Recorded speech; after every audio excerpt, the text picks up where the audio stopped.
Greetings, everybody. Dave Danto here with Talking Points with another one of my tech perspectives. And as anybody who's followed me knows, I think we're a little bit over-rotated on generative AI in the unified communication space.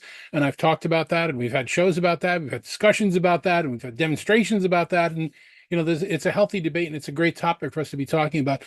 So because of that, I wanted to highlight something that came out of Microsoft Ignite this week that I felt actually was really important and a great step forward. Microsoft has introduced a number of agents. Now, that's actually a questionable term. Agents living within the matrix, doing things on their own. That was probably a poor choice of marketing terminology. But they specifically have something they've called an interpreter agent, which sits in the background when you're having a conversation with someone that speaks a different language than you.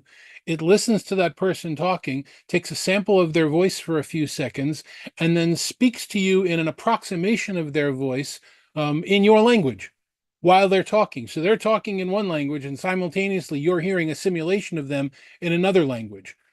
That's a great use of AI in unified communications. That's using power of the computer, power of intelligent computation to improve the meeting experience, not to give me some sort of wacky notes after the fact or give me a to-do list that I could have or should have created on my own. But this idea that I've now taken a meeting where I'm speaking to somebody that speaks a different language and having a real-time conversation with them in their own voice, practically in their own language, that deserves some kudos. And I did want to point that out. Definitely take a look at UC Weekly News this coming Monday, because we're going to have Tom Arbuthnot and Dave Michaels on with me, and we'll have a discussion and conversation about all the roll-up announcements that came out of Microsoft and Ignite this week.